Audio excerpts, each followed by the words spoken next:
इलामको श्री अन्तु पोखरी बिहान यस्तो राम्रो देखिन्छ भने राति पनि उत्तिकै राम्रो देखिन्छ। हजुरहरु पनि पूर्वबाट हुनुहुन्छ भने त श्री अन्तु गइसक्नु भएको छ होला। गइसक्नु भएको छ भने आज फेरि मेरो मिनी ब्लगबाट जाम है त। फर्स्टमा चाहिँ मैले टाङबाट काने पोखरी पुगे अनि साथीहरुलाई वेट गर्ने टाइमसम्ममा जाडो पनि छ, तातो तातो भक्का खान्छु है भनेर म चाहिँ भक्का खान बसे। त्यतिकैमा साथीहरु पनि आइपुगे अनि म चाहिँ गाडी चढेर गए। आधी साथीहरु चाहिँ छुटेर पछाडी अर्कै गाडीमा आउँदै रहेछन्। अनि साथीले दिएको सुन्तला खाँदै यस्तो धुलो बाटो पार गर्दै गर्दै हामी फाइनली बिर्तामोड पुग्यौं। यो चाहिँ हो बिर्तामोडको बस पार्क। तपाईहरुले फिक्कल, इलाम, श्री अन्तु सबै ठाउँ जाने गाडी यहीबाट पाउनुहुन्छ है त। सबै साथीहरु आइपुगे अनि हामी चाहिँ खाना खान गयौं। खाना चाहिँ हामीलाई ड्राइभर अंकलले लगिदिनु भएको थियो। यहाँ चाहिँ हजुरहरुले यस्तो मिठो चिकन खाना मात्र 150 मा पाउनुहुन्छ। अनि त्यसपछि हामी खाना खाइसकेर लाग्यौं कन्यामतिर। साथीहरुसँग गीत गाउँदै रमाइलो गर्दै यस्तो राम्रो बाटोको भ्यू हेर्दा हेर्दै कति छिटो कन्याम पुगेछ थाहा नै भएन। यहाँ चाहिँ हामीलाई ड्राइभर अंकलले 1 घण्टा मात्र टाइम दिनु भएको थियो। त्यसपछि हामी गयौं कन्यामको भाइरल डाँडातिर। यहाँ चाहिँ हजुरहरु माथिबाट गए पनि हुन्छ, तल कन्यामको बोर्ड लेखेको अपोजिट पट्टिबाट गए पनि हुन्छ।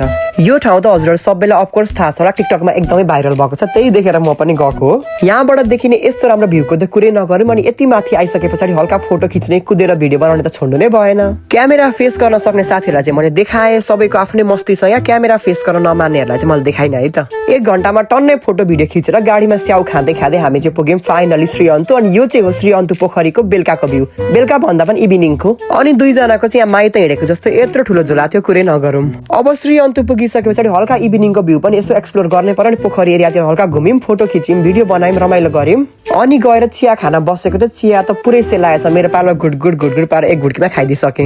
अनि वेदरको डिमान्ड अनुसार अमिलो कागती निचाएर थुप्पा नखाने त कुरै भएन।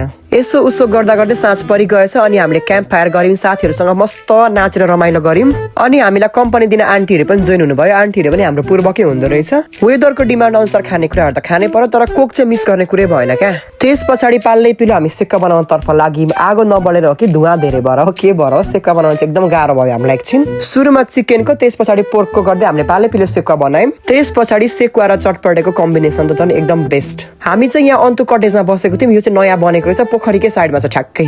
यो देखिराख्नु भएको स्पेसियस हल चाहिँ हजुरहरुले मात्र 4000 पाउनुहुन्छ। बाहिरबाट देखिने भ्यू त झन् एकदम अमेजिङ। अब चिसो मौसमलाई हल्का तातो बनाउनको लागि हुक्का पनि खानै पर्यो। अनि यसो डगीलाई हात दिएको कस्तो मजाले हात मिलायो क्या, कस्तो इनोसेन्ट हेर्दै कति माया लाग्दो।